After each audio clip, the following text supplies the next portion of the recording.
தமிழ்நாடு சட்டமன்ற எதிர்க்கட்சித் தலைவரும் தமிழ்நாட்டின் முன்னாள் முதலமைச்சருமான எடப்பாடி கே பழனிசாமி அவர்கள் திருவள்ளூர் மத்திய மாவட்டத்திற்கான புதிய நிர்வாகிகளை அதிகாரப்பூர்வமாக அறிவித்துள்ளார்.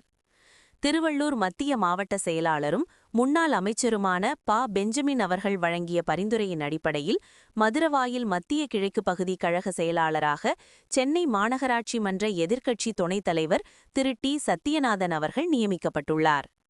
அதேபோல் 145வது மேற்கு வட்டக்கழக செயலாளராக திரு சி.எம். குமார் அவர்கள் தலைமைக் கழகத்தால் அறிவிக்கப்பட்டுள்ளார். இந்த நியமன அறிவிப்பை தொடர்ந்து அந்த பகுதியின் வட்ட நிர்வாகிகள், இளைஞர்கள் மற்றும் பல்வேறு பொதுநலச் சங்க நிர்வாகிகள் தங்கள் மகிழ்ச்சியை வெளிப்படுத்தினர். குறிப்பாக சி.எம். குமார் அவர்களுக்கு பொன்னாடை அணிவித்து பூங்கொத்துகள் மற்றும் மலர் மாலைகள் வழங்கி மரியாதை செலுத்தினர். மேலும் பொதுமக்களுக்கு இனிப்புகள் வழங்கி வாழ்த்துக்களை தெரிவித்தனர். இந்த நிகழ்வில் நேயர் குரல் மாத இதழின் ஆசிரியரும் மனித உரிமை செயல்பாட்டாளருமான டி. பாபு மற்றும் சத்யா குமார் ஆகியோர் கலந்து கொண்டனர்.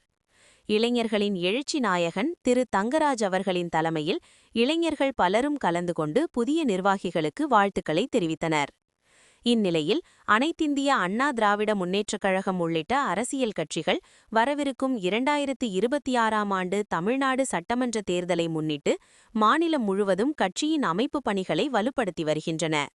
மாவட்ட மற்றும் வட்ட அளவிலான நிர்வாகிகளை நியமிப்பது கட்சியின் அடித்தளத்தை பலப்படுத்தவும் வரவிருக்கும் சட்டமன்ற தேர்தலை முன்னிட்டு செயற்பாடுகளை தீவிரப்படுத்தவும் முக்கியமான நடவடிக்கையாக கருதப்படுகிறது.